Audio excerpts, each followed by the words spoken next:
Operation Barbarossa. Operation Barbarossa was the code name for the invasion of the Soviet Union by Nazi Germany and some of its Axis allies during World War II. It started on June 22, 1941. It was the largest military invasion in human history, with more than 3 million men attacking along an 1,800-mile front. The code name was a tribute to Frederick I, a German king and Holy Roman Emperor who had led a crusade to the east in the 12th century.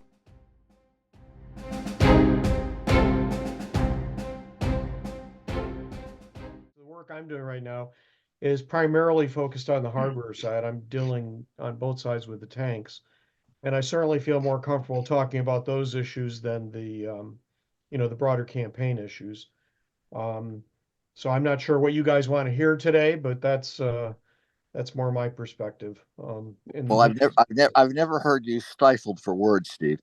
No, well, but it's the tank issues are a very different sort of thing. I mean, Yeah, getting into the broader things, I don't want to get into the yeah. nitty-gritty of the tank types and all that other sort of stuff. What I'm working on right now is on this two-part Osprey New Vanguard series. What these are is this is in their series of small survey books on military equipment, primarily tanks. I've done other survey books for them. I did a three-parter on D-Day and Normandy, covering the Germans and the Allies. Did a similar one in the last year of the war, covering the Eastern Front and Western Front. Did one on the Battle of the Bulge. I did a three-parter on tanks of the Cold War that the last one came out this year, and I just finished up a single volume on tanks of the Gulf War. So this Barbarossa one is in the same vein. They're not long books. They're 16,000 words, 40 photos, a lot of illustrations. So the aim is to give, the average reader a more detailed look at the technology of the campaign, not the campaign itself. And part of the incentive here is probably not this audience, but the contemporary reading audience, aside from military historians, is also people interested in video games. So, as you all are probably aware, at the moment, World of Tanks and War Thunder are enormously popular. I mean, they literally have millions of players every day across the globe. And so Osprey has felt incentivized to do these handbooks because a lot of these players will see the tanks purely in a technical context when they play these games, but they have no idea where they fit into a campaign perspective. So what these series books are intended to do is put the tanks within the context of the campaign. And beyond that, they're also aimed at general military history readers because when you read a general military history book, whether it's David Stahell's book or Craig Luther's book or Dave Glance's book, you're going to get a few words here and there about the tanks. You might even get a little bit of comparison stuff, but it's going to just be, a thumbnail. Whereas in the format that I'm dealing with, you can go into a little bit more detail, try to explain comparatively how these tanks are. In the one I'm working on right now on the Germans, one of the focuses that I'm making is the issue of tank durability. And this is an often overlooked factor when talking about tank warfare. Generally, when you see books or articles on tank warfare, it's all the holy trinity of armor, meaning firepower, mobility, and armor protection, which is significant, but people oftentimes forget the bigger issue of, the durability of tanks, meaning, when you start with a force of, say, 3,000 tanks, how many tanks are you going to have 2 weeks from then, or 4 weeks, or 6 weeks? And what people forget with tank technologies, it changed dramatically from 1918 to 1941. In 1918, the first German tanks, the A7Vs, they had a durability of 1 day. Wow. A German tank would last for 1 day, and if it survived, it would have to be brought back to the depot and spend several days in the depot being rebuilt. The British tanks had durability on the order of about 50 miles. So you could drive a British tank in combat for maybe about 50 miles. They were almost guaranteed to break down. You have to bring back to the depot and rebuild them. So they were much more like medieval siege weapons. When you're trying to crack open the trench line in World War One, you'd bring forward your tanks, you'd launch your attack. The attack would last 2 days, 3 days. You'd end up at the end of that period with maybe 10% of your tanks functional, and the rest of them broken down all over the battlefield. Then you bring them back, rebuild them, and start another siege of another trench line. Now, obviously, the World War II campaigns are very different than that. Starting with the Polish campaign in 1939, tanks are obviously capable of operating for more than 50 miles. They can operate for several hundred miles. But the technology is not what we take for granted today. The technology back then, if you could get several hundred miles out of a tank, you're in pretty good shape. Um, Obviously, also, there were greater efforts made to make tanks easier to repair. The World War I tanks were simply very difficult to repair. You literally had to bring them back to a depot and rebuild them, whereas a World War II style tank, even in 1939, 1941, the mechanical exhaustion would probably be limited to one part or another. Maybe you drop, your tracks would come off, or you'd lose a few road wheels, or your oil filter needed replacement or something like that. But the repair was easier to do than in 1918. But these tanks were still not durable by late World War II standards, by 1944-45 standards, and they're certainly not as durable as modern tanks. So when you look at the German tanks in 1941, by the end of July, about half of the tanks are out of business. About half of those casualties are actual combat casualties, meaning tanks that were hit by anti-tank guns, or Soviet tank fire, or they rode over a mine, or some other accident. And accidents during World War II are very common. If you've ever been in a tank from that period, the view slits that the driver have are terrible. Accidents are very common. The Russian roads are awful, and so they drive off the road into an irrigation ditch and severely damage the tank.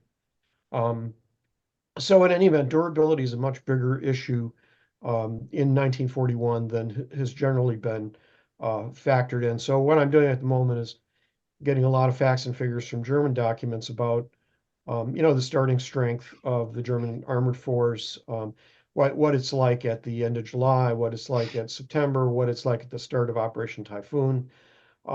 Because then the other issue comes down to, by the time of Operation Typhoon in the fall of 1941, the German inventory, or the German operational strength, the ready strength, seems to be reasonably good. It's back up around 50% of start strength.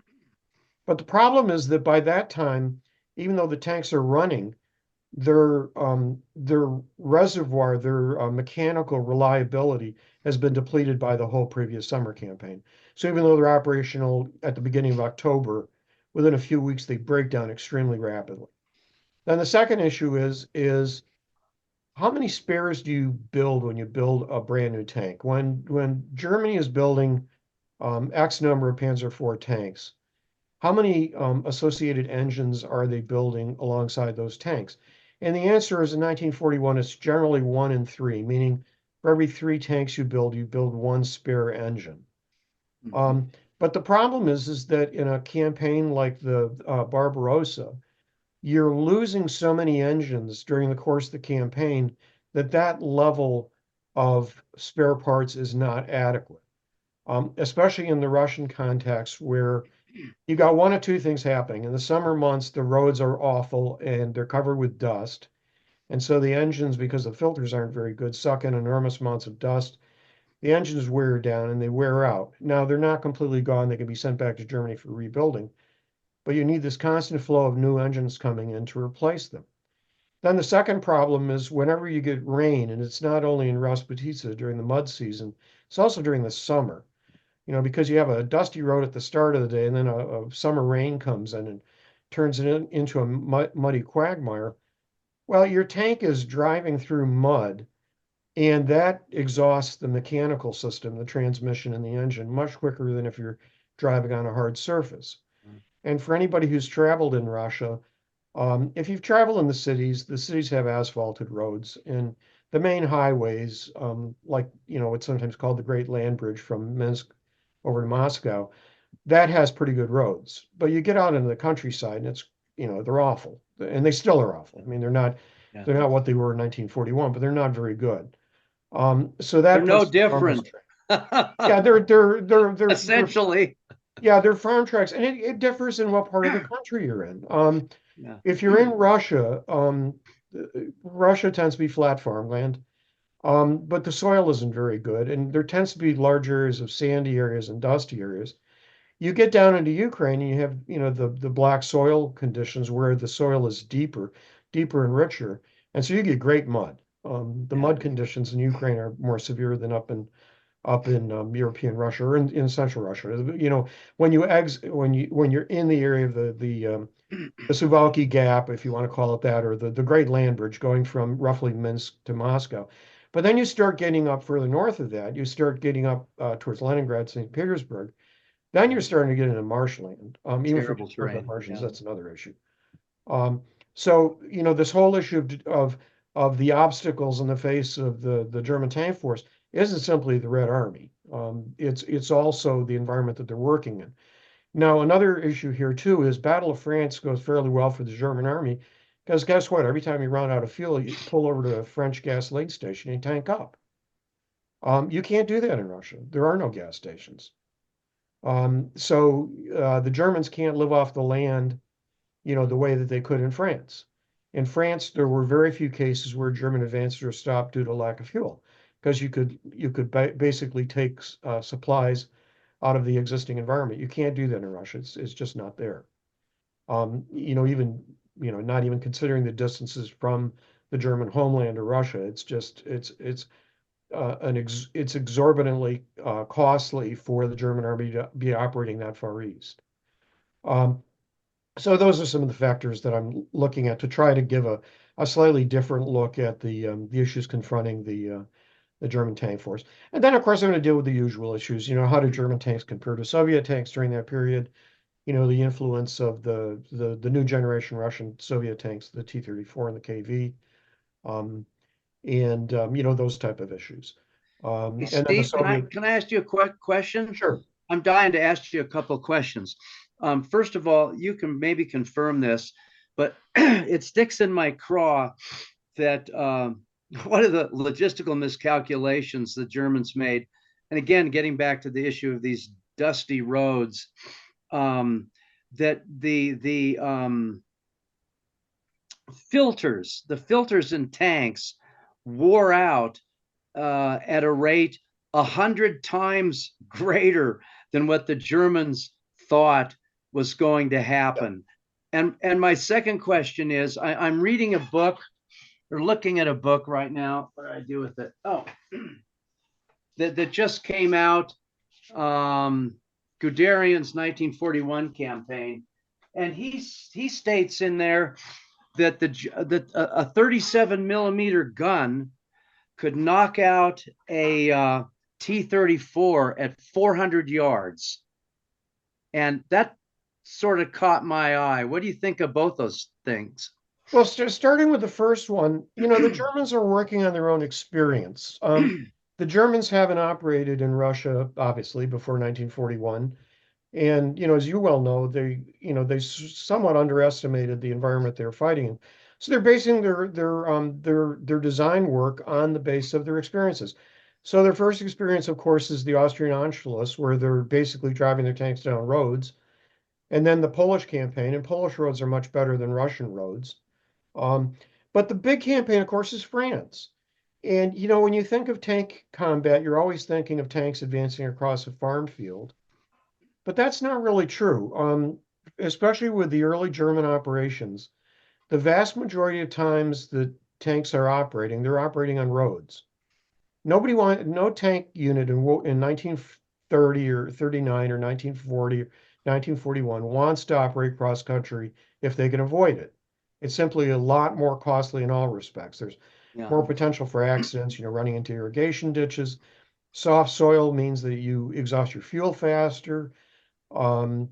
There's all sorts of other problems that you encounter compared to roads. So 80%, 90% of German tank operations in France and in Poland are conducted on roads. You don't encounter very much dust when you're on roads. You only encounter it when you go across farm fields. In Russia, the situation is somewhat different. There's no alternative.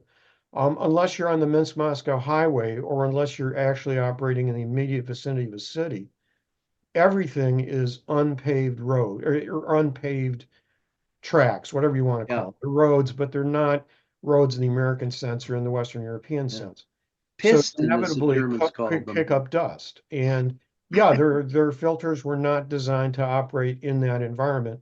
And then the second problem is that they don't have adequate supplies of oil and other types of lubricants. So you have the double whammy of very antiquated automotive style filters, which are difficult to clean out. They're not designed for regular cleaning or cleaning on the number of occasions that you expect you're going to have to do.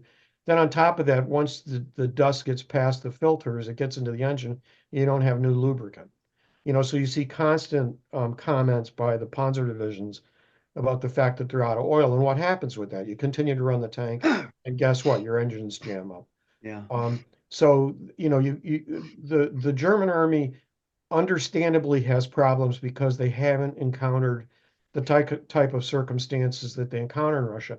But I'll tell you another story. If you read evaluations of Russian tanks from that period, both German evaluations of Russian tank or Soviet tanks, or strangely enough, American evaluations, there was a single T-34 and a single KV given to Britain and the United States in 1942, and it was tested right up the road from where I live here in Maryland at Aberdeen. And the one thing that they found about the T-34, well, actually the KV as well, their air filters were horrible. They couldn't understand how Russian tanks could operate for more than about 200 miles before they'd break down to dust ingestion. So it's not a problem limited to the Germans. The air filters that tanks from that period operated with were poor. There's one exception. That's American tank filters, and the reason is the American tank technology comes from agricultural tractors, and American agricultural tractors had been regularly used in a dusty environment, and the American industry had developed fairly effective centrifugal filters and other types of filters in the 1930s. So American tanks during World War II had pretty good filters. The Russian and German stuff, which is more of an automotive style filter, they weren't very good. Getting to the T-34 question, the problem about talking about the effectiveness of a gun against a tank is you got to ask the immediate question, what are you shooting at? Are you shooting at it frontally or are you shooting at it from the side? And I don't know, the Guderian quote, what he's talking about. You can't, a German 37 millimeter anti-tank gun could not penetrate a T-34 frontally from practically any range. Yeah. The armor is just too thick. The Glacis armor is, at that time, it was about 45 millimeters, but it's at about a 50-degree angle, so it's the equivalent of over 100 millimeters. No 37 millimeter gun's going to go through that. Yeah. You could penetrate the side. The side armor is more in the neighborhood of 30 millimeters, and so from close range you could penetrate it. There certainly are photos showing T-34s with 37 millimeter gun penetrations. And that's just, quite honestly, that's how the Germans succeeded in the summer 1941. If you look at it literally, front to front, tank to tank, the Panzer III, the earlier Panzer IIIs with a 37 millimeter gun were ineffective. But Panzer III firing at a T-34 from the side can penetrate it at shorter ranges. Obviously, you don't want to have to get in within 400-meter range if you can avoid it. But if you can't avoid it, you could penetrate the armor. And of course, the T-34s and the KVs are only a very, very small fraction of the 1941 Soviet tank force. They're numerous. I mean, there's hundreds of them, but they're not as numerous as the T-26 and BT. And the other thing is, and I'll talk about it in the book I'm working on the T-34 and the KV. T-34 and KV in 1941 have horrible technical problems. They're new. They're both new designs. They haven't gotten over all their teething problems. And as a result, they suffer awful problems of mechanical exhaustion and mechanical breakdown. Probably breakdown more than exhaustion, meaning problems that are induced by shortcomings in the design. So, for example, the KV has an awful transmission. So they have a fairly high rate of breakdown due to transmission. T-34 has all sorts of issues. Everybody acts like it's the best tank in World War II, and it may very well have been, but in 1941, it was plagued with problems. So that's another issue. The Germans have their own problems with mechanical exhaustion. The Russians have a problem with the novelty of their new tanks, the T-34 and the KV. They also have a very serious problem with the lack of crew training. Because, of course, when you're dealing in the summer of 1941, the Russians are, of course, the Red Army is based on conscription. So a very large fraction of your tank crews are young soldiers who've been just brought up into the service that summer. Well, they haven't had any training. And mechanical systems of that type take a fair amount of training. Everybody says, well, Russians have all these tractors. Well, yeah, okay, if you get enough tractor drivers, you've got, you'll get some number of tank drivers out of them with a little bit of training. But there's still a lot of other crew positions that require extensive training. For example, radio operators. The Russians don't have any natural source of radio operators in their tanks, and yet the majority of the new tanks have radios, and so you got to train those guys. And keep in mind, back then, tank transmissions were not voice; they're Morse code. So you got to train this young soldier not only how to operate a really crappy, brittle, old crystal style radio. On top of that, you got to teach them Morse code. And you can't do this in 1 month. So you get into recruit in April, May 1941, and they're going to go into combat in June. You can't teach them those kind of skills that quickly. Whereas the Germans do have a corps of trained, mechanically adept young soldiers because they've been at war since 1939. And, they had 10 divisions in service in 1939 and 10 panzer divisions in service in France. And then, of course, in 41, they break down the 10 divisions. They take the 2 tank regiment configuration, go to 1 tank regiment, so they get 20 panzer divisions out of that. But they've got the crews. They did not suffer heavy panzer crew losses in the Battle of France.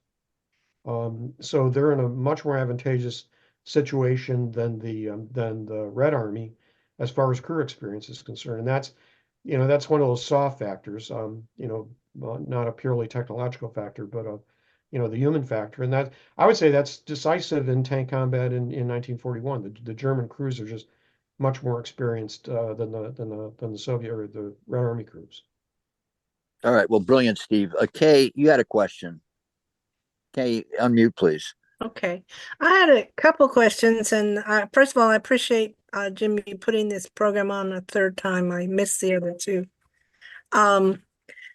So my source is not very good. It's rewatching Herman Wouk's series on Winds of War and War and Remembrance, and he made some issues about strategy that I had some questions about. One was that Hitler's strategy was to drive toward the south to the oil fields. And the general strategy was to drive toward Moscow. And when they failed, Hitler was quite angry and blamed their, aristocratic, mindset. At least that's what happened in that series. And the other issue of strategy was the two-front war that people, that was the same thing that defeated the Kaiser, as they said, I guess in World War I, was fighting a two-front war. And I'm wondering if that had something to do with the Luftwaffe failure, because the British were around that same time shooting down a lot of Luftwaffe planes. So, and I don't know exactly when the Africa campaign began, but they were also losing some planes over there probably. So those two sort of strategy questions. And then they also said something about what you said about the overestimation of their ability, that, like you say, someone quoted, Hitler would kick down the door and then the rest of the country would crumble. And they planned like a short summer campaign and didn't equip their troops with winter clothes, and could that have also contributed? And then I had a question about, do you have any comments as possible lessons for Ukraine, for any kind of strategy thing going on there? All right, thank you, Kay. Yeah, why don't you lead it off, Craig? I know a lot of us have opinions about those questions. Go on, Craig. Okay, well, there's a lot to chew on there, but the first, if I remember the first question, keep in mind you're dealing with an old man here, so I mean, what was that first question again? But I think you were talking about the different strategic conceptions of Hitler and his high command. And yes, it is very true, Kay, that Hitler tended to think more in economic terms and even political terms. There were many times, for example, later in the war, where we have to defend this city. I can't abandon this city because how is this going to affect the Romanians or whatever? So yes, he didn't look at Moscow as a particularly important objective. It was a secondary or even a tertiary objective for him.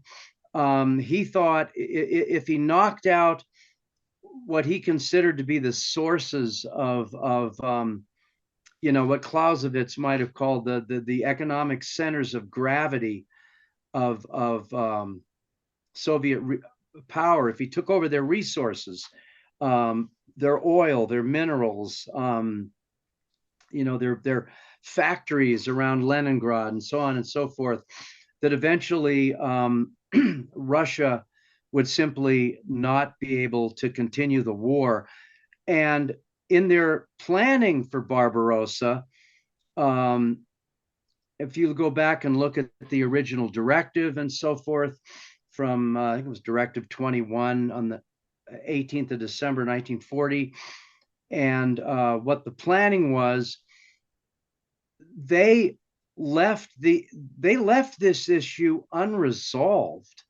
What was going to happen after they had, destroyed the Soviet forces along the frontier? Now, waging kind of a guerrilla campaign, if you will, Halder and the German general staff, particularly Brockwitz and Halder, thought that, well, we're going to get so much momentum. We're going to build up so much momentum heading toward Moscow that we'll just carry Hitler along with us, and he'll agree to continue the attack all the way to Moscow, where the German high command figured that the Russians are going to have to concentrate the vast bulk of whatever forces they have left to defend their capital. And so that's where we're going to find most of their forces that are remaining, and that's where we can defeat them in battle and bring the war to an end. So we know how that worked out, and after this 6-week conflict that went on between Hitler and his generals, these disagreements on how to continue the campaign, that he sent the tanks of and a lot of the mechanized infantry of Army Group Center, sent them north to help the campaign toward Leningrad, and more importantly south into the Ukraine. And again, another just unbelievably impressive operational victory was won, but again, it was not enough given the almost endless Russian resources in manpower and equipment. It was not enough to bring the war to an end. Now, the Luftwaffe, very quickly, yes, the Battle of Britain, or the main Battle of Britain, of course, was over, but the Germans still had bomber and fighter aircraft in the West, which they couldn't contribute to the Russian campaign. So the Luftwaffe, in that sense, was much more so than the army. Most of the army units left that were still in France, what have you, they were new units or they perhaps many of them probably couldn't even have participated in the campaign in the East. So the vast majority of Hitler's ground forces were concentrated for for Operation Barbarossa. Now, what the split was with the Luftwaffe, I don't know, but they had to deal with England. They had to deal with the campaign in the Mediterranean, and then, of course, North Africa as well. And someone can correct me if I'm wrong, but I think Rommel's first units arrived there around March of 1941, something like that. And Kay, I don't respond. Did you have one more question?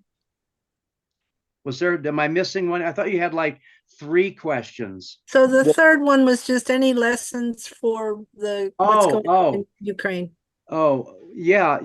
Well, the Ukrainians have the same problems that the Germans had, certainly from 1943 on, and maybe even from the beginning of the war. The Ukrainians just don't have enough of anything. They've already had 2 of their armies knocked out, maybe 3, considering the force that NATO equipped them with, the 9 brigades that they committed to the offensive in the south from the Zaporozhye region that began around the 4th of June last year, and what was an absolute debacle. But the average age of a Ukrainian infantryman, Kay, in this current war is over 40, if you can believe that, somewhere between 40 and 45.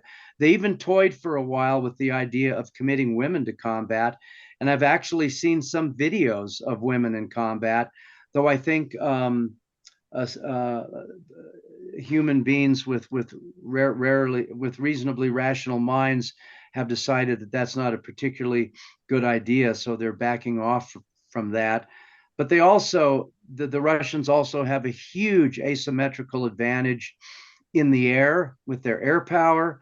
They've developed these new, very much like our JDAMs, our Joint Direct Attack Munitions, these new guided, develop these kits to take dumb bombs and turn them very inexpensively into guided weapons with their equivalent of a GPS system, and then fitting them with fins. Those have been very effective, and a huge asymmetrical advantage with artillery. And artillery, once again, we're learning is the queen of battle. And I'm talking about, tube and rocket artillery. And the Russians are just wearing them down. We've seen what just happened at Avdiivka in south central Donbass, where the Russians just broke through. They've been fighting there for 4 months, and kind of, if I don't know who said it, was it might have been Hemingway or D.H. Lawrence that said that the bankruptcy came slowly and then all at once, and that's what's kind of happened in the Avdiivka area for the Ukrainians. After 4 months, the Russians have broken through quite dramatically, and God knows how many Ukrainian troops they've encircled. I've heard numbers anywhere from 3 to something under 10,000. But this is probably, or could very well happen along the entire front. The Ukrainian forces are just, they're like a rubber band that's just being stretched further and further and further with more and more tension, and at some point it's probably going to break. So that's my answer to your final question.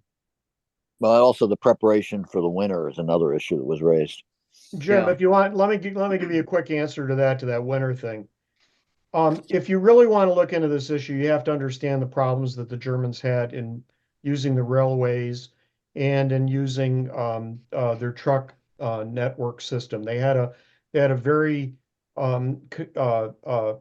well-organized truck delivery system for the army, but the problem is it had limited capacity.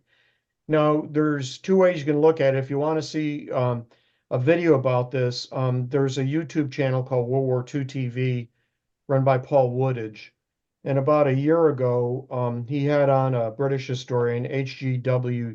Davie, spelled Davie, on the whole issue of the German railway network into Russia in 1941. And it's excellent, and he explains why the Germans couldn't supply their forces, especially in November, December 1941. They had winter clothing for their troops. They couldn't move it forward. You know, when you're operating a military, you got to decide what you're going to move. And in the case of the Germans, they decided that fuel and ammunition was more important than clothing. And as a result, the German troops didn't get any clothing, but they did get ammunition and fuel. If you want to look at it from another aspect, from another viewpoint, Davy did a written description of that in the Journal of Slavic Military Studies in Dave Glance's journal. He did that back in it's the April-June 2017 edition. So if you want to look in depth at the issue of the railroad network, I'd say take a look at that. But that whole business about the Germans not being prepared with winter equipment is simply not true. They had the equipment, they couldn't move it forward. Well, and if I can just add to that real quickly, that's a very good book by Williamson Murray. Hitler actually asked the German principal logistician, General Wagner, in August, sometime I believe early in August, about the situation, because at that point they already knew that the war was going to continue at some major level into 1942. He asked them about the situation with winter clothing, and I believe Wagner brought in all these accoutrements and showed him kind of their new suite of winter clothes and earmuffs and gloves and so on and so forth. So Hitler, you know, it's a myth and kind of a silly one to think that they never would have thought about it. Hitler had clearly thought about it and thought that the situation was being remedied. Yeah, I'd also make a comment about Ukraine. If you want to see, if you want to draw any lessons about Ukraine, I wouldn't use 1941 as the source of the lessons, because the Germans fighting the Soviet Union is not the same deal as elements of the former Soviet Union fighting each other. The obvious example is the Russian Civil War of 1917, 1921. You know, you want to draw lessons about what happens in Ukraine, go back and look at the Ukrainian Civil War in 1917, 1921. There's a lot of stuff to be drawn from that, but nobody does, because the general level of knowledge of the Civil War, especially when you get away from the whites versus reds, the whole issue of the Bolsheviks fighting the White Russian forces were relatively well known. But the fighting in the borderlands, meaning Belarus, Ukraine, Poland, the various Bolshevik forces there. You know, you're talking about the fights in the Donets. I mean, go back and look at the Russian Civil War and the fights in the Donetsk Basin in 1918, 1919, 1920. There's a lot more there, and it's a lot easier to understand what's going on now if you understand the whole issue of Ukraine during the period of Civil War. You know, you mentioned the Civil War, Steve. Just and I know very little about it, but I did recently, just kind of on a lark. I don't remember even how I came across the book, but General Wrangel, you know, one of the major, I believe it was his book, one of the major white generals. I read his memoir of the Civil War, and I remember it starts out. The revolutions, they're in the middle of the revolution in St. Petersburg, right? And he's amazed because he's in the city, and people are going into the movie theaters and going to the movie and doing the regular things they do, and not even paying any attention to how the literally the arc of history is changing right under their feet. I just thought that was kind of funny. Yeah, it's interesting that Steve brings up the Russian Civil War, because one of the people we will get to speak at some point is Evan Maudsley, who did a general history of the Russian Civil War, which is available and very good to read. The reason I threw up that book by Wick Murray, Strategy for Defeatists, it's a free book. Anybody can get it. It was done under a contract for the U.S. Air Force. But what it does do is it gets into the kind of issues you raised, Kay, about the impact of the Luftwaffe being involved in operations on other fronts, such as fighting the Battle of Britain or fighting the war in the Mediterranean, etc. And one other aspect of this that is interesting, because you raised Herman Wouk, I think it's very important for military historians to interrogate the popular depiction of the war, which is how most people view World War II, obviously, and sort of add to that and be more nuanced in their approach. If you put in the issue of what's going on in Africa with Rommel, Rommel comes in January of 1941. I'm always a big keen student of the Middle Eastern theater and particularly the Africa Corps. But the big problem with the Africa Corps was, and this is demonstrated very well by Martin Krebel's essay in Supplying War, he basically shows how impossible it was for the Germans to have sustained, given the level of supplies that were needed and trucks even, any kind of significant effort to warrant a quick seizure of the Suez Canal, which is what Rommel wanted to do. He argues in an essay that he published years ago that in order to do that, they would have had to expend a large percentage of the trucks, a larger than disproportionate amount of trucks that they used in Operation Barbarossa. In other words, it was an impossible operation for them to mount carefully. And von Paulus, who is one of the people involved in the planning of Operation Barbarossa, later is famous for commanding the Sixth Army, he comes in and basically makes a ruling on Rommel's operations based on those kind of considerations.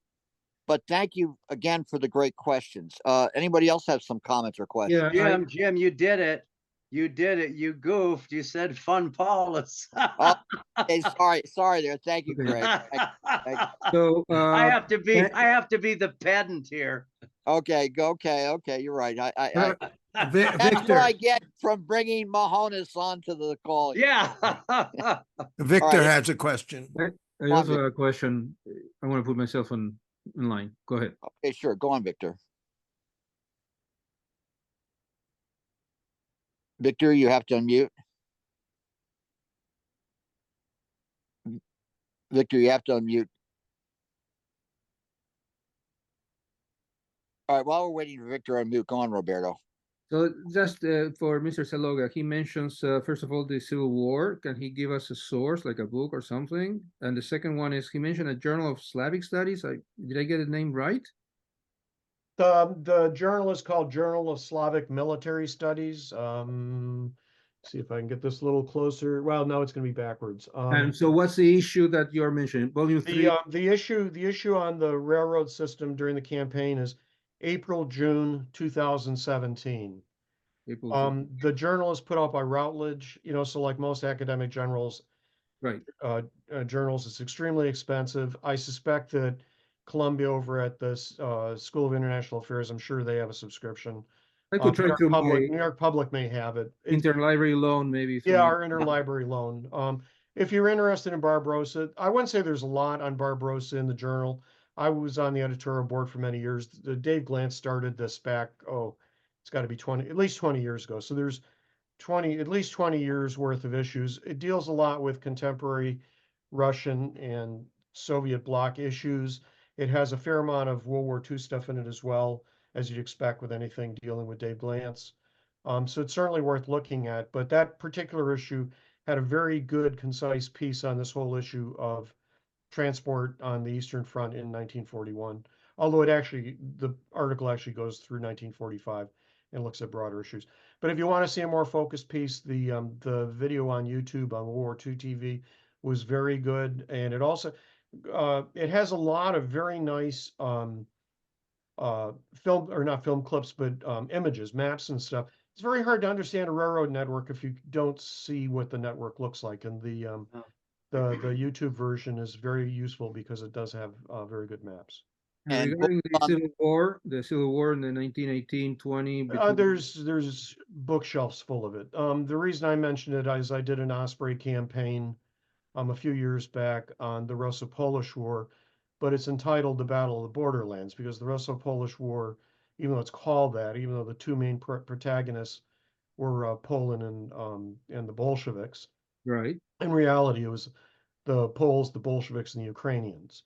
And I'm using the word Ukrainian with an S at the end because there's not one Ukrainian army, there's three. So, if you just want a short thing, look at my thing, but it's a Osprey campaign. It's not very long, and the primary focus is Poland and Russia, not Ukraine. But I have a short abbreviated history of the various Ukrainian armies in that and the nature of the war. But that does not get into the internal Ukrainian war that Right. went. That's the political angle is what I'm more interested in to understand. There are several Ukrainian histories, and by Ukrainian I mean Ukrainian in English histories of the Ukrainian Civil War. I just do a Google search on it. I don't at my fingertips. I don't have the name of the books. Quite honestly, these general books on the Russian Civil War aren't going to do you any good at all. You want to look at the war in Ukraine. I mean, if you're looking for lessons of the war in Ukraine, you want to look at the Russian Civil War or the impact of the Russian Civil War in Ukraine. Most of these general histories of the Civil War deal with the white Russians facing the red Russians. And an awful lot of that takes place along the Trans-Siberian and up north in northern Russia. It does not take place down in Ukraine. So if you're trying to draw lessons on the current conflict in Ukraine, try to find something that's much more specific to the Ukrainian theater. And it's more difficult to do. It has not received the type of attention that the Russian on Russian aspects of the Civil War have. If you want to see Ukraine, you got to look at the Ukrainian stuff. And there's a lot of it. Quite honestly, in the old days, I lived down in Little Ukraine, down on 9th Street off of 2nd Avenue, around the corner from the Ukrainian National Home. And back in those days, there were a lot of little Ukrainian shops in the neighborhood. I don't think they're open anymore. They had tons of Ukrainian histories. I mean, I have them. The problem is a lot of stuff's written in Ukrainian. But there's a lot of English language stuff. A lot of it coming out of Canada because there's a large Ukrainian community up in Canada. So do a Google search or something like that. The book I did, I think in the bibliography, I have a couple of histories of the Ukrainian army during that period, the multiple armies. Take a look at that. There's stuff, but it takes some digging. But my only point is, if you want to try to draw some lessons or you want to see some insight from history in the current conflict, really look at that 1917, 1920 in Ukraine. It'll bring up the whole issue of these regional differences, the problem that Donetsk poses to the central Ukrainian government, because the Donetsk Basin is not Ukrainian. I mean, in either language or culture. Crimea, that's another issue. There's deep histories of Crimea. Crimea is only marginally Ukrainian in language and culture, and it has its own complicated history because it had its own ethnic group, namely the Tatars, there for centuries, and good old Joe Stalin went and either deported or killed them all. So there's all sorts of issues there that can be addressed by looking at history earlier in the 20th century. all Hey, right, Vic, folks, yeah, go on. So, can I say one more thing which I forgot to mention in my Sure. little talk, which I think is really important? Getting back to the issue of the German intelligence failure. The Germans, of course, they had radio intercept teams along the border, and the Russians were notoriously lax in their radio security.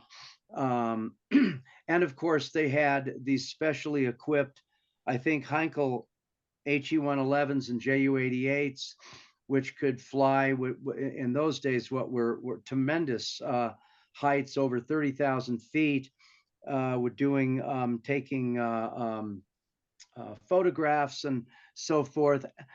So they were pretty well versed on the forces inside the Soviet Union up to about 300 kilometers. After that, they knew virtually nothing. And my main point is here, there was I think I mentioned that along in the frontier regions, they had something like 171 divisions, 3.5 million men, what have you. But there was an entire second echelon of Russian forces, 5 or 6 armies, and I think, to be exact, 56 divisions, which in June 1941 were in the process of assembling along those 2 major river barriers, the Western, the Dvina and the Dnieper. And the Germans knew absolutely nothing about it. So they were stunned when they ran into that second echelon of forces, which is probably what in part Halder was referring to, I believe, in his diary on the 3rd of personal diary on the 3rd of August, when he said, "My God, we destroyed 12 divisions, and then they throw 12 more at us," and so on and so forth. But yes, there was these half dozen armies, an entire second echelon, preparing for battle along those 2 river barriers, and they came as a complete surprise to the attacking Germans. Okay, Victor, go on. Yes, the reason I couldn't get on is you had being recorded. I had to press that I was being recorded. All right, so Craig, thank you. I really appreciate it. Sure. And it's good to see Stephen. Great as usual. I really admire all you do, Stephen. So the major issue I think you're missing is that Barbarossa was a plan to go up to the Archangel Astrakhan line. Yeah. So the point you just made, I mean, you had to really be incompetent not to look at the second half of that campaign beyond the Dnieper River. So their planning didn't even go that far. But I think one key point that you made is that Barbarossa failed in 3 months. Yeah. And most of the histories want us to believe that Barbarossa was the campaign for the entire Soviet Union. And I think you've made the point that Barbarossa was replaced by Typhoon. Yes. Okay, so the other point I would urge you to consider is that one of the reasons the Germans failed was because they were racist murderers. The Germans were not evil because they committed genocide. That was just one of the forms of murder that they used. Now, if they had not been racist, and if they had gone in at least pretending to be fighting for freedom of Central Europe or whatever, whatever BS they wanted to use, I think it could have been much different. In fact, that may have been the major factor that they were defeated. I mean, if you're going to be killed, why would you not resist? Yeah, that's an excellent point you're making, because as many people have pointed out, Operation Barbarossa was much less like a typical European war, much more like an African style colonial war. And in fact, Hitler himself, when he got a bunch of his folks together who were going to administer the conquered territories on the 16th of July. I wish I could remember the exact quote, but he what he said was, in a sense, 3 things: that we're going to administer it, we're going to dominate it, we're going to carve it up, we're going to exploit these people however we have to, for the glory of the German race, and we're gonna kill off or replace tens of millions of Russians in the Ukraine and so forth, and we're gonna have German warrior farmers living in these regions and taking over in Ukraine and Crimea and other areas. So yeah, and to final point on that, it was in September of 1941 that the Germans finally decided that they were not going to break up the collective farms and the kolchozen and return them to the farmers. And as Catherine Meredale pointed out in her excellent book called Ivan, I believe, on the Russian soldier in World War I, that was kind of it. At that point, they realized, you know, the Germans aren't going to give us what we want. They're just conquerors. They're no better. They're probably worse than what we're dealing with under Stalin. So continuing to fight for Stalin in Russia is the lesser of two evils. My mother came from Pinsk, which is north of the Pripyat marshes. Yeah. So when the Germans came in, like in August of 41, she saw what they did. Pinsk had like 40,000 people, and they murdered like 30,000. Yeah. Stripped them out. And once you see something like that, and this was what this was being witnessed, and people ran off and told others. Yeah. So I really think that was the major reason that they were. I think another key point is only like one of the books I did, The Motorization Myth. I did another book on the German war economy. Only 25% of the German army was motorized. They were still mostly horse-drawn. That's not a minor issue. or even less, for Barbarossa, it was more like maybe 15% or so, 15 to 20%. And the rest, they just marched along like Caesar's legions. Right. Thank you. Steve, you want to add to that? On what point, Jim? I didn't see. Well, the whole issue of, the racist murder issue. The question. No, I don't have any special insight on that. That's certainly true. As you can well imagine, getting back to the subject of Ukraine, there was when the Germans got into Ukraine, they noticed, especially in Western Ukraine, which of course was never under Russian control, it had been under Austro-Hungarian control. There was an enormous outpouring of relief that the Germans came in, and I'm talking Western Ukraine, not talking Central or Eastern Ukraine. Partly because of the barbarism of the Red Army in the interlude between September 1939 and June 1941. The Soviet army came in and basically deported large numbers of Poles, about 1.5 million Poles. They crushed the Ukrainian nationalist movement. Yeah. And then there was just the usual sort of Soviet barbarism, to reimpose serfdom in that region. I mean, that's what collective farms are. It's reimposition of, Russian serfdom from 1861. So there was no sympathy within Ukraine in Western Ukraine for the Soviet government. So when the Germans come in, the Ukrainians are looking back to the days of the Austro-Hungarian Empire. Western Ukraine had been part of that empire for 250 years. And the occupation policies of the German army in 1914, 1917. German occupation wasn't, delicate, but it was not the horror of the Red Army occupation in 1939, 1941. So there was an enormous amount of sympathy by the local Ukrainians in Western Ukraine for the incoming Germans. So, of course, what do the Germans do? Well, Germans start, imposing racialist policies. They start out, of course, attacking the Jews, and of course, the Pale of Settlement, the densest settlement within the Pale of Settlements is Ukraine. So mass murder starts on an enormous scale in 1941, and it's evident to the local population. And there's no effort made by the Germans except for some real token moves to allow any kind of Ukrainian independence. So, so this idea that the Germans are going to form some kind of an allied force in the former Soviet Union is a complete illusion. Hitler himself obviously had no intention of allowing that to happen.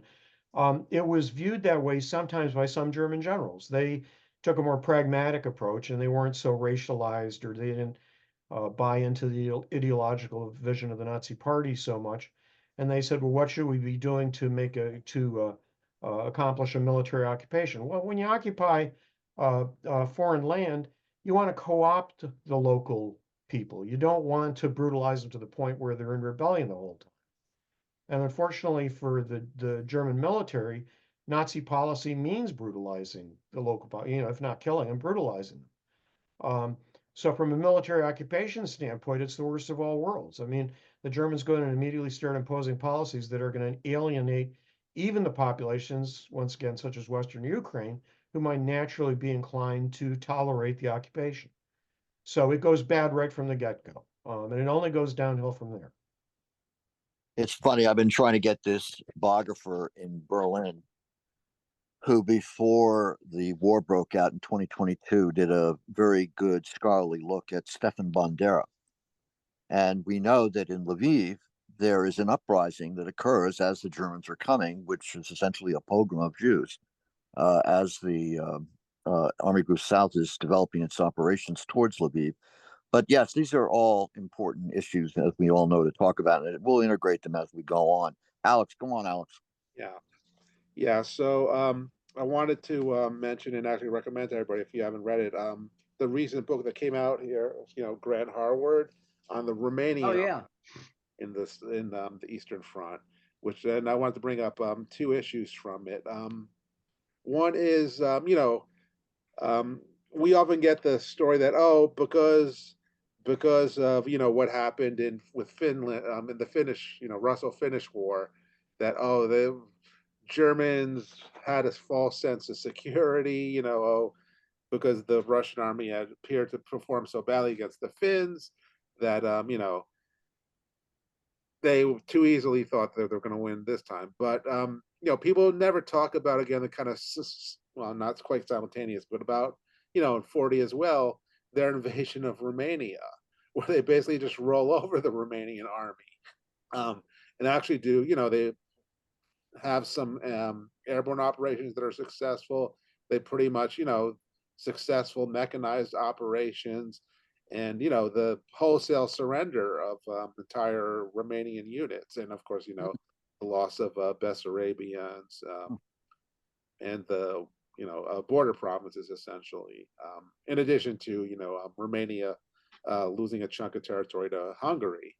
But again, I always thought that's weird that people kind of ignore that, because again, that's a kind of counter argument to thinking, well, the Russians or Soviets, Red Army could be pretty good. Again, against obviously the Romanians weren't up to where the Wehrmacht was, and certainly you can argue, they're very heavily mechanized and so on. But they're a large army. They had done pretty well in the First World War, and so again, I just want to make the kind of counter argument again to the whole Finland fooled the Germans, because again, they could have just looked at Romania and say, Russians aren't Soviets aren't so bad. But the bigger issue I want to talk about, again, it's not just in terms again of atrocities and so on. It's not just the Germans, of course, because again, Harward makes a big point, especially in 41, that there are major Romanian atrocities.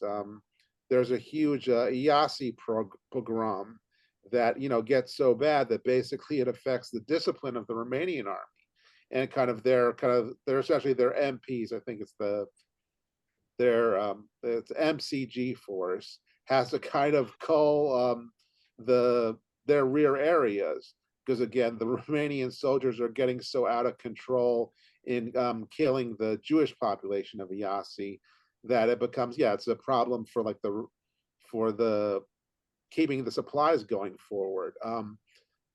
Plus, the Romanians, as much as the Germans, had bought into the whole kind of Jewish Judeo-Bolshevik conspiracy.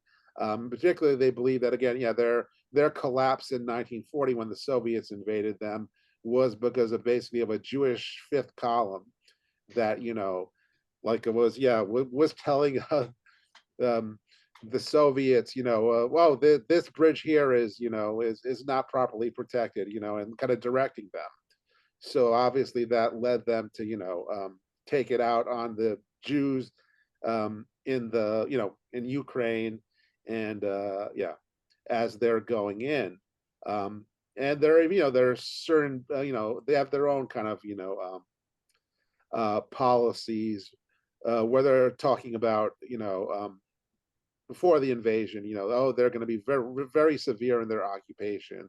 And again, they commit other major atrocities, again, against not just Jews, but against Ukrainians themselves. Because again, there's this idea of, we're going to expand Romania into, basically Western Ukraine. And even as, Odessa is going to become a Romanian city and so on, that, they'll get that and that they'll be able to do that because they'll be such good allies of the Germans that Hitler will reward them with this huge chunk of Ukrainian territory. So again, we shouldn't just say the German. Again, I don't know so much about say like the Italian and Hungarian, forces that went into Eastern Europe to talk about. But again, I think it's interesting again, that it's not just the Germans who are kind of being really brutal. Again, even at the very beginning of the war, but again, the Romanians in particular, who are again particularly vicious against the Jews, as I said, because of their adherence to again this kind of Judeo-Bolshevik conspiracy, where and that the Jews had to be purged again internally, and that they were they were not Romanians, they were an outside force, and they should be just gotten rid of. Essentially to pave the way for basically a Romanian version of like Lebensraum in Western Ukraine. But again, yeah. Hey, Alex, I recently read Harward's book too. It's an excellent book, and just a couple of quick comments.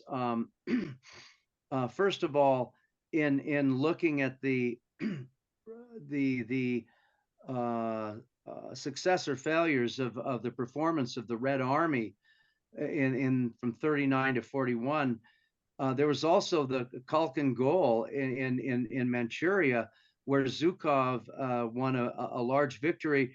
The Germans paid no attention to that at all. It was a total blind spot. But the Harward book, I was stunned. I had no idea how almost preternaturally anti-Semitic the Romanian people were. I mean, it's almost like they felt, it's almost like before they went to bed, their parents had their little children look under the beds to make sure there wasn't a Jew hiding underneath. I mean, their level of anti-Semitism was just off the charts. And of course, I think that the Romanians were the only ones other than the Germans who actually built death camps to kill Jews. So that is that was just astounding to me. All right, Steve, you have any thing to add on that? One thing I would point out is that the Germans had a very large liaison force in Romania all through this period, because obviously Germany was very concerned about Ploiești and the oil fields. Germany having such limited fuel resource themselves, I mean, aside from coal. So they, from the mid-ish 30s, the Germans were very intent on some sort of accommodation with Romania to ensure the supply of fuel oil. And so during the Soviet military operations in Moldova in 1940, the Germans had military liaison teams in there looking at things. And quite honestly, they had the same thing, although not to quite the same extent, up in the Baltic states when the Red Army went in and took over Lithuania, Latvia, and Estonia. The thing is, from more contemporary Russian stuff, and I'm talking Russian stuff back in the 90s, not today, because Russian historiography now has been Putinized. But in the 90s, Russian historians were looking at the performance of the Red Army in 39, not only in Finland, but in Poland, in Romania, and in the Baltic. And the Russian Army performance was pretty crappy.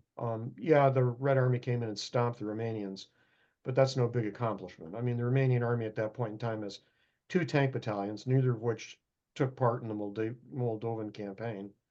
And their army was basically a First World War army. So, yeah, they're going to get stomped by the Red Army, which is enormous compared to them, and certainly a lot more modern. But the Germans were aware of those issues. They were not aware of Khalkhin Gol, even though they're somehow allied to the Japanese. There wasn't that much exchange of information between Germany and Japan on a lot of technical and tactical issues. It was a marriage of convenience. It wasn't any sort of deep-seated alliance. But the Germans were very familiar with Soviet performance in the period of the Molotov-Ribbentrop Agreement, the 39-41 period, and they weren't impressed. It wasn't only that they weren't impressed by Finland in 1939 and 1940, they also weren't impressed by Red Army performance in Poland in 1939, where they had a lot of direct contact with Red Army forces.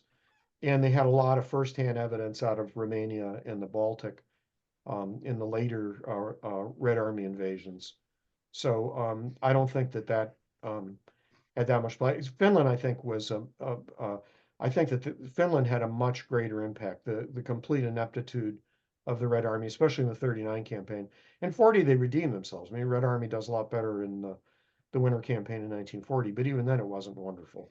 You know, when you consider how tiny Finland is and the small scale of the battlefield there and the amount of forces that the Red Army put in there, even the 1940 campaign does not lead you to suspect that the Red Army is prepared for a serious war.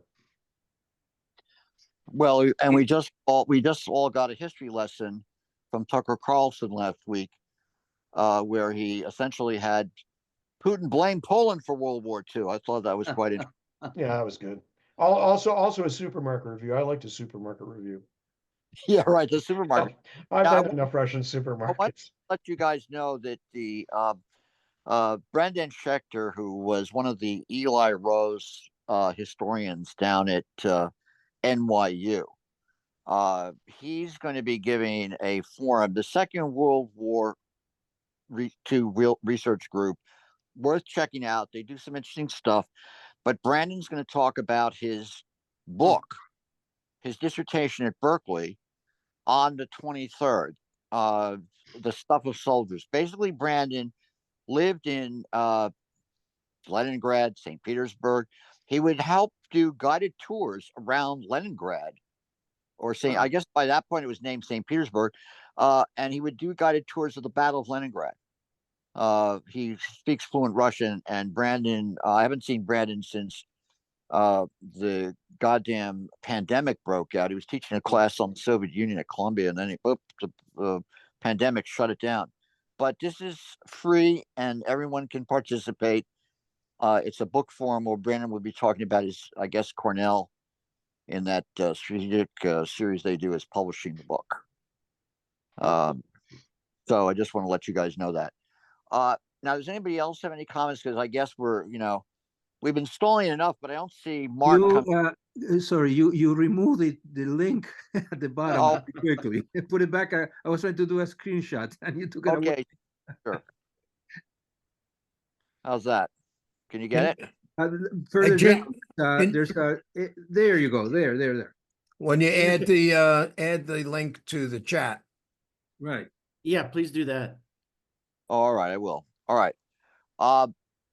Well, are there any other comments? Because obviously, Jim, let me throw in one thing. If everybody's on Zoom, one resource that I would strongly recommend that people get involved with is go up on YouTube and look up World War II TV, or look up the name Paul Woodage, Woodage. He's a British World War II tour guide who does tours of the Normandy battlefields, but he does multiple times a week. He puts up shows on World War II history, and he's been doing a lot, or not a lot, but he's been doing several Eastern Front things.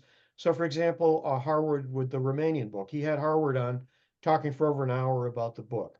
He's done a couple of Barbarossa shows with other folks, talking about various aspects of Barbarossa. He did a very good one with Davey about the Russian transportation, or the German transportation network on the Eastern Front during Barbarossa.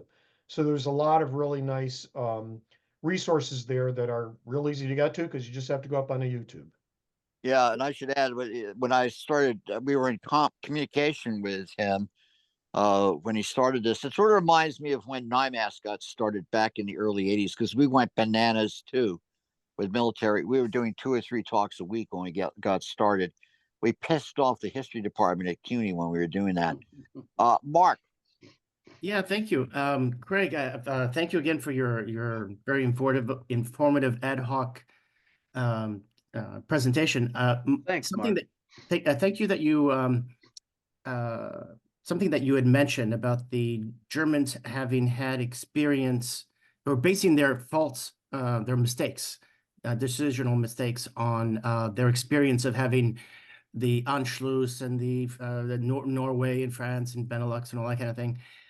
but they also had experience in World War One. They were in Russia, Western Russian Empire for 4 years. Right. And a lot of those officers who were generals in World War II were lieutenants and captains and majors and colonels in World War One. So they had personal experience with the Rasputitsa and the dust and the lack of roads. Yet in the planning, that experience doesn't even seem to get plugged in. And granted, the upper leadership has been idealized. That's not. They became idealistic. No, ideology.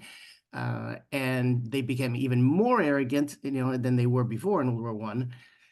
But still, they had that experience, and I just don't get how that, why couldn't they extrapolate to say, oh yeah, we had that. That'll do horrible things to our oil filters, and tanks will, have to go over through fields. I mean, how could they just not think of this? Well, let me just quickly state on that. Ironically enough, yeah, you're absolutely right that there were a number of German generals. I think, if I recall, Blumentritt was one who was the chief of staff to von Kluge and Fourth Army. I remember reading some stuff of his. I think where he was talking about his experiences in World War One on the Eastern Front. General Heinrici might have been another, but I don't recall for sure. A great volume of his letters to his wife at the start of World War II. I believe he commanded the 43rd Army Corps. That has been published recently, and you just oh my God, you just read how utterly vicious and bloody this campaign was, and how no quarter was given by either side. But ironically enough, it wasn't so much to the campaign in against the Russia in World War One that they looked at. Though I must admit, they did have a lot of old maps that they started Barbarossa with. Old maps, literally from World War One, which were of course outdated. And I've often wondered if there was even some sabotage there, because some of the maps that they'd have, they would show that a certain road, it would be marked separately, maybe I think in red or something. Oh, this is a major thoroughfare. This has been pointed out many times by German officers in books and letters and so forth. And instead of a major thoroughfare, they just find another crummy a dirt road. But instead of what they really looked to was Napoleon's experiences in Russia. All of them were reading, what was his name? Caulaincourt. Yeah. The diplomat who was with Napoleon. They were all reading his book. And ironically enough, despite the fact that they didn't have an internal combustion engine in 1812, Napoleon's troops actually reached Moscow around the 12th of September or something like that. The Germans never did. But yeah. Could I add something here, because the geography is kind of screwed up? Where the Germans fought in World War One was not where the Germans fought in World War Two. That's because Americans have no sense of East European history or geography. Well, there was some overlap. I mean, there's some overlap in 1917 when the Germans, after Brest-Litovsk, go and occupy Ukraine and Russia. But the war, if you're talking actual fighting, where the Russian army is fighting the German army and the Austro-Hungarian army, most of the fighting takes place in what in the interwar years was Eastern Poland, or in what now would be called Belarus. The areas where the Germans were fighting in 1941, there were some, the Germans in 1941 at the start of Barbarossa did cover some of the World War I battlefields within the first few days of the campaign. And then they were further east of that. And that's very important, because west of the World War I battlefields, the road network is much, much better. I've been out in those areas. I've traveled them. Eastern Poland, Belarus, those areas there, the road network is not anywhere near as terrible as once you get into what I would call the Soviet sphere, the more Russian sections. So if you're trying to compare the 1914, 1915, 1916 German experience in 1941, those lessons aren't the same. I'm not saying that there's no such thing as Rasputitsa, but if you ask a Pole or a Belarusian or a Lithuanian about the mud season, they'll just kind of stare at you. It's not the same experience in those regions as it is in Russia or in central Ukraine. So I wouldn't draw any big geographic lessons from that. When the German army gets into those areas where they're going to be fighting, where all the intense fighting happens in Barbarossa, they were there after the Brest-Litovsk Treaty when they occupy those areas, but the big battles aren't fought there. The big battles are fought much further west. And so That makes sense. the lesson of the lessons of the road networks and stuff are not gonna be an important viewpoint in 1941. And just to add something that you raised with Caulaincourt, Caulaincourt was a personal friend of Tsar Alexander I. He'd been an ambassador in St. Petersburg. Napoleon had sent him there, and he was constantly advising Napoleon not to launch the campaign into Russia. Now, again, that's very different than the kind of advice surrounding Hitler, because Hitler, of course, thought he was going to be able to achieve a victory within weeks. Anyway, very different. And of course, Napoleon underestimated the resilience of the Russians. Go on, Kay. I was just reminded about one more lesson or whatever that I took from War and Remembrance, which was how the Western media basically ignored the Eastern campaign. You know, like at the time, there was the second German onslaught. After they weathered the first winter, and then they tried again. There was this huge tank battle, I understand, near Kursk, and it was listed as the biggest tank battle in history, and it got no coverage. Instead, the press was all about, how the Western armies took Sicily or something like that. So there I was just no thought free of- press in the Soviet Union. It was impossible to do any kind of news coverage for Western journalists. And that was true in the 1930s. It was true in World War II. If you go and look at any account by a World War II American or British journalist in Russia, they had no freedom of movement at all, zero. So it was impossible for any journalist to offer any type of honest depiction of what was happening in the Soviet Union during World War II. And it was true in the 1930s. You have Walter Duranty, who was basically a stooge of the communist government, but any of the more independent journalists weren't allowed any freedom of movement inside the Soviet Union. There were some enterprising British journalists who kind of snuck around the censorship, but it was a Stalinist dictatorship. There's no free press there, so it's not going to be any honest coverage. People blame, well, the Westerners don't have any interest. Even if the Westerners did have interest, there's no way there could have been any coverage of the Soviet Union during the war. Craig, you have to unmute. Before Craig unmutes, there's a lot of you have to unmute, Craig. There's a lot of literature about how the Soviet, the Communist Party in the United States was at its peak in World War II in terms of membership. I'm sure that's the same case in the United Kingdom. And there was, of course, to me, it was quite amazing to learn all this.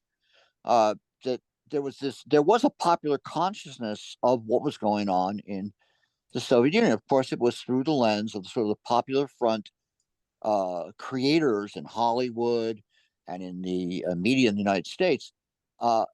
It sort of gave me a different impression, but their knowledge, as I totally agree with Steve, the actual accounts. I mean, Alexander Worth, I was just going to mention him. Yeah, Alexander Worth. I mean, but again, it's a really interesting question to raise, Kay. It's bad. I don't know. Gary probably cut out of here because Gary, of course, was looking at this when he's doing his work on the Second Front. But you want to add to that, Craig? Well, I'll just say to this day, Westerners do not give Russia its due for what they experienced in World War II. I mean, contemporary demographers say that the Russians lost as many as 27 million human beings. And as we know now from the latest research, that figure was split roughly 50-50 between soldiers and civilians. I think it included about 14.5 million soldiers. And of course, some 5 million of those who were killed were as Stephen had mentioned, Tartars and Cossacks and others who, Volga Deutsch and other minorities who were sent off to Siberia or simply murdered by Stalin. And also, you know, I remember I've seen a lot of newspaper headlines where they talk about what's going on in the Eastern Front, but I don't think we ever appreciated that roughly it was the Red Army which broke the teeth of the Wehrmacht. Something like 75% of the casualties the Germans suffered in World War II, they sustained on the Eastern Front. And to this day, you know, everyone looks to like Normandy and June 6th, 1944, as bringing about as being the final nail in Hitler's coffin. And I don't know, I mean, maybe it was, maybe you could argue that, but yeah, the Wehrmacht in World War II was stopped largely by the Soviet Union, and to this day, that is something that isn't recognized. Even just if you take that figure of 27 million dead and you divide it by 1,418 days of the fighting on the Eastern Front, it comes out to something over 19,000 dead human beings a day. I mean, it's almost impossible to wrap your brain around that. And it also explains something that there's an analog to what's going on currently in Ukraine right now. These Eastern Europeans and Russians, they're just not like we are in some respect. They will literally fight until there's no one left. They never got the message that that war is never the answer. And what's happening right now with the tragedy that Ukraine is undergoing, and they just seem to have a whole different attitude about warfare and to be much more nationalistic than people in the West are. And I mean, we could never fight a war the United States or no Western European country could ever get away with fighting a war like what's going on in Ukraine right now, with literally hundreds of thousands of people being killed. We did against the Japanese. Pardon? Our war against the Japanese was every bit as horrific as the Russian-German fighting. Well, now, yeah, I'm talking about scale. now. I mean now. I'm not Oh, talking no. about Yeah, back I just then. weigh on that. So no comment to make, but that's sort of Yeah, my I don't think. interest, yeah. Yeah, I think the Western countries can get involved in some pretty brutal wars under circumstances where both sides regard each other as racially inferior, as both Japan and the United States regarded one another during World War II. I mean, okay, we don't have that conflict now, but if we got involved in a major conflict against, let's say, China over the next decade, it could be pretty nasty. And quite honestly, the war in Vietnam, as far as the level of brutality, was pretty nasty. The war against the level of injuries directed against the civilians, or the lack of attention paid to civilian security during the war in Vietnam was not exactly, ideal, to put it mildly.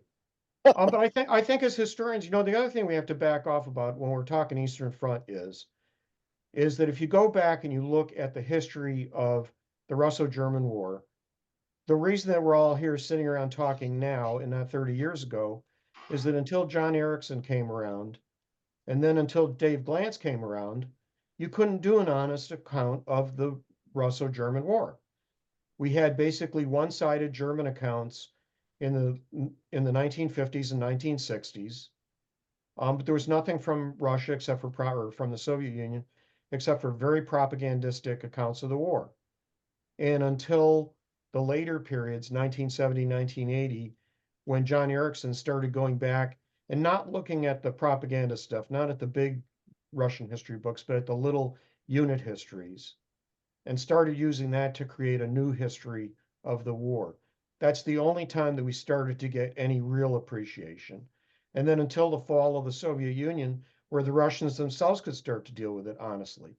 The Russians themselves couldn't deal with the war honestly prior to 1991. I mean, if you went in a Russian bookstore in the 1980s, it was all propaganda. And you went into it in 1995, up to around 2000 or so until Putin got in, you suddenly got an entirely different look at the war because the Russians were starting to be honest about it, about the good parts and the bad parts. I mean, where does that figure 27 million come from? It comes from the Krivoshein Commission, which was formed in the early 1990s, which is the first time the Russian government would let anybody even deal with the issue of casualties. I mean, the reason that the West doesn't know anything about Russian casualties is the Russians themselves, except for, maybe a handful of government officials, they didn't know what their casualties were. It wasn't that the West is ignoring this, it's that the Russians themselves were censoring it and covering war and propaganda. Craig, can you say something about your favorite popular source? For me, it's World War II, week by week. I think it's excellent history of what went on chronologically. And Nagorsky's book, I think 1941, is very revealing in what you talked about. To me, clearly, the war was decided before we even entered the war. It was decided in front of and that's still very unpopular in the American version of history. They want people to believe that America won World War II, which goes also to Steve's comments. Well, just look how the situation changed for Germany, the global strategic situation between June of 1941 and December of 1941. June of 1941, Army totally intact. Air Force suffered some serious attrition, dominates most of Europe from Narvik in the north down to the Mediterranean. Thinks it's going to not knock out Russia and create, as I mentioned, this autarkic or self-sufficient economic zone with which to challenge the Anglo-Americans. And from June to December, 6 months later, Barbarossa has failed. You have an army which is even the chief of the general staff, Halder, admitted in November of 1941 would never be the same because of the losses that it had suffered. In fact, they had to reduce the number of infantry regiments in most of the German infantry divisions from 3 to 2 after the winter of 41-42, and they suddenly instead of being victorious and having this total European base from the North Sea to the Urals, they've been defeated in the east, and they're facing 75. The United States has come in. They're facing 75% of the world's resources. You would agree. So it's just a total turnaround. You would agree. What about the series World War II, week by week? Are you familiar with that? Yeah, God, there's so much stuff out there streaming. It's I just haven't been able to see that. Though I have been watching Masters of the Air, which is fabulous. If you guys have been watching that, that's the latest iteration from World War II from Spielberg and Tom Hanks. It's really good. About the 100th bomb group of the 8th Air Force over Germany and Europe in World War II. But I had been, if I can make a little plug, I'd been working for about a year with Frederick Conterell, a really great YouTuber who has produced over the last few years some 300 Eastern Front videos, and he is in that subculture of individuals who trade in this stuff, and he has gotten all kinds of remarkable footage, not the kind of stuff you've already seen on World at War or whatever. And I worked with him for 6-8 months or so, and we produced a dozen World War II videos, most of them based on the book I did with David Stahel with the letters and diary entries, and he would draw the text from that and then come up with all this remarkable footage that dovetailed incredibly with the text. But his site is it's just, I think it's just military 1945, all one word, military1945.com, and you can see all his videos there. And the 12 that I did with him, I have on my little website, Barbarossa website, which is very easy. It's just Barbarossa1941.com. That and other videos. So I like the stuff that he's done, but there's just, I mean, there's so much of it out there. It's hard to separate one from the other.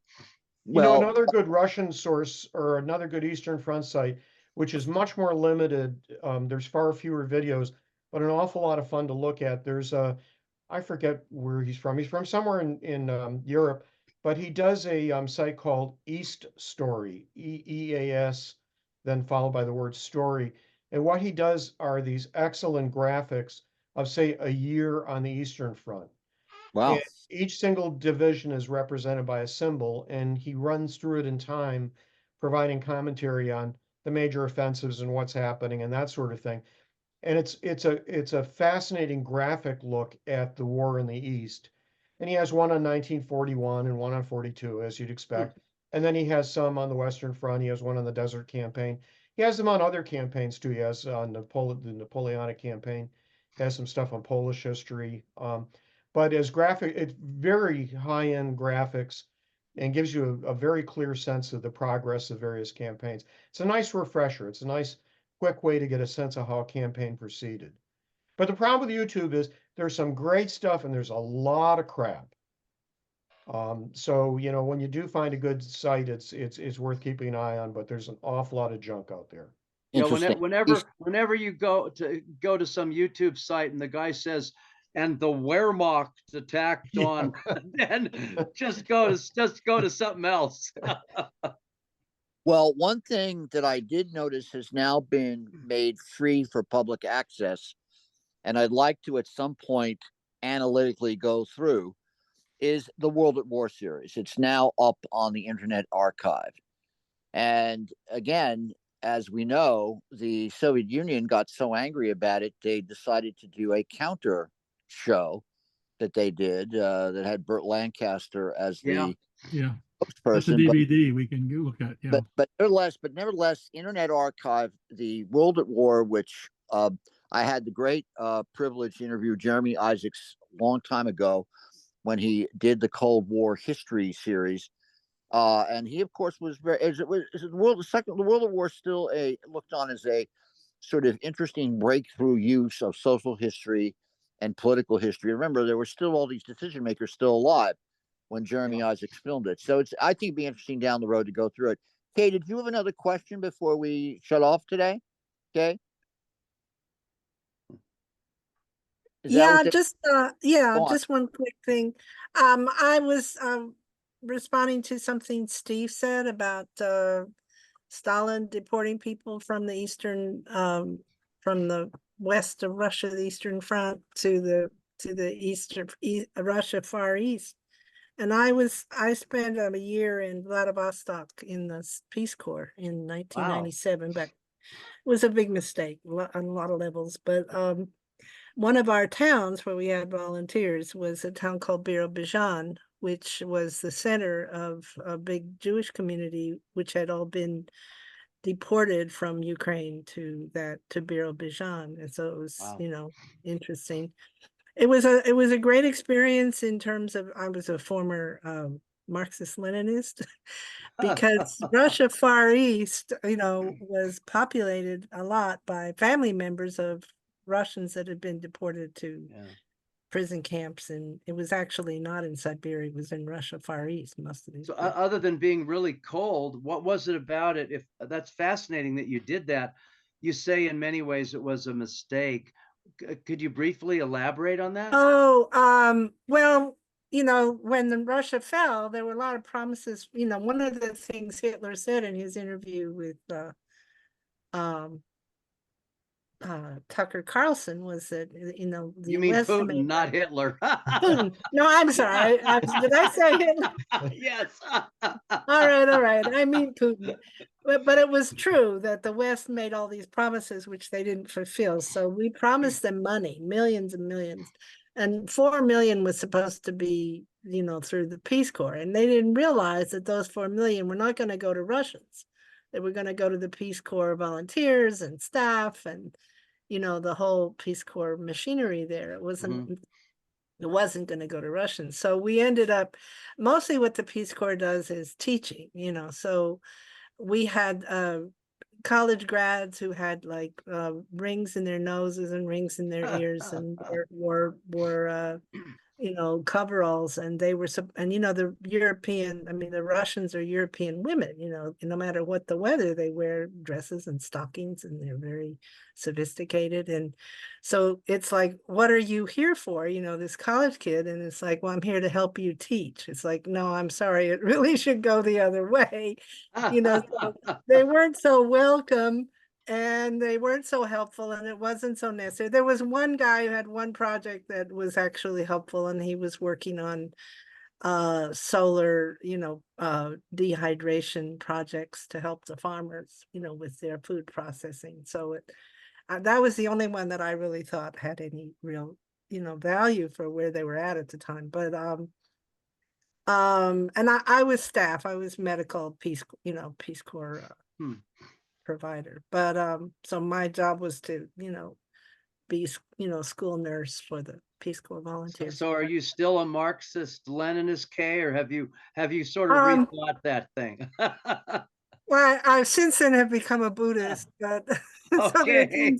Well, that's an interesting that journey. Marxist Leninism doesn't explain. But it was a good experience because you just hear stories about people's lives. People are telling you, I can't go visit my mother in Leningrad because first of all, she has to send me a letter with a stamp. And even though in 1997, theoretically, the Soviet Union has fallen, the police state had not fallen. There are a lot of these small towns where the people who are making money off of the police state continued making money and probably are still in there making money because they, they charge fees for this and fees for that. And, they have all these, and one thing I learned is, we have this assumption that certain information should be public information, like the fact that this is your police precinct. We all know what our police precinct is in this country. There, it's a secret. You're not allowed to know. You have to find out by trial and error. Wow. So it's, there are a lot of interesting little things like that. So and also just, so anyway, so she couldn't go visit her mother in Leningrad because her mother had to get permission from her police department. Then my friend had to get permission from her police department. Then they could go and buy the ticket, and they could only afford to take the train. And if they were out of their apartment for more than 2 weeks, and just one train trip from Vladivostok to Leningrad takes 2 weeks, then they could lose their apartment that they waited 30 years to get, so so they just couldn't visit their relatives, you know, Wow. in Leningrad. So it was like really amazing kind of stories that That people. is fascinating stuff, and it's Yeah. hard to believe. And Yeah. it's people telling you, you know, I believe what they were telling me. They were telling me what they actually went through, and it wasn't like, you know, ideological, you know, it was Yeah. just real story. So. All So right. Well, you know, it sort of made my consciousness a little more reality based. You know, Yeah. I didn't lose it completely, but I realized there's just a lot of problems. I guess that's how the Buddhist Complex. got into your brain there. Okay. And yesterday, of course, we spent a lot of time talking about Edvika, which I will not do today. Now we have Craig scheduled for March 9th, Saturday, to talk about at 1 o'clock the Luftwaffe on June 22nd, 1941. I guess we're going to have to figure a backup for Craig if something happens to him. You never know, because Craig could get overwhelmed with all the cats and dogs. Well, I don't. We have 12 cats, but we've got plenty of food for. I don't think they're going to try and eat me. Okay. Well, so essentially assume that you're going to be there. But anyway, I want to thank both Craig and Steve for stepping up there and improvising here. Thank you so much, guys. You bet. That was a lot of fun to listen to both of you. It's always fun to listen to Craig and Steve talk about this stuff.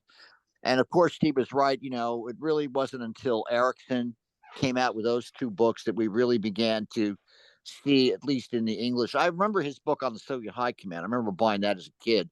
Yeah. Yeah, but it was this 2-volume set on the history of the Russian-German War that really kicked this all off.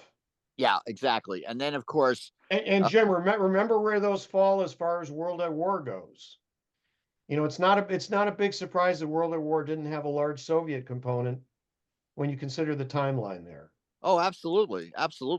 And we should also note that one of our associates, Gregory McNiff, is doing. He was the former president of IMAS. He's doing a whole series on World War II. So you just have to sort of track him down. What did Alex or someone in some WWII WW2 DF discussion forum, WW2 discussion forum.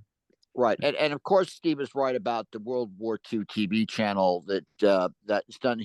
That guy's actually he was a reenactor, a World War II reenactor. I think he was a first para reenactor, first parachute division of the British Army in World War II, and he's a guide.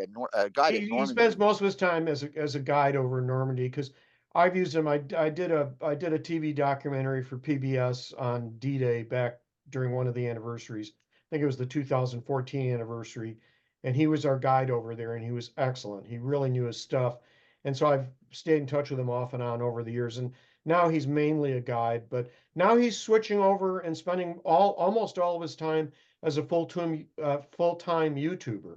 So he puts out a lot of content. And Jim, I agree with you about the business of it being sort of similar to early NIMAS, but his advantage is it's a lot easier to do a YouTube than to do a NIMAS thing. Oh yeah, absolutely. You know, if you can do it remotely, you know, as we're doing today, you know, if you're sitting in the comfort of your home and talking, it's a lot easier than getting on a train from West Point and traveling down to CUNY Grad Center and talking. I mean, that sounds minor, but it really is. It's just so much easier to work over a computer.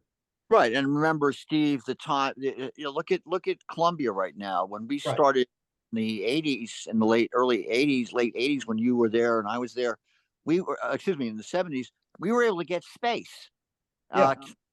We could never ever duplicate again that kind of situation we had at CUNY where they gave us free space. It was amazing looking back on it. Well, it's now called the free space is now called the internet. So think about that. All right. Well, on that note, I want to remind Jim. Yeah, go on, Craig. Jim, just real quick, I just had to point out, I both in 1984 and I think it was with King of Prussia tours, which was in Pennsylvania, and then in 1994 I went back as a tour guide for the Normandy invasion. I think I had my first book was actually my doctoral dissertation, which I then published, was about the 12th SS Hitler Youth Division, which of course went into combat in Normandy on the 7th of June. But I got to tell you, I have never, ever, I was in my 30s and then 40s at that point.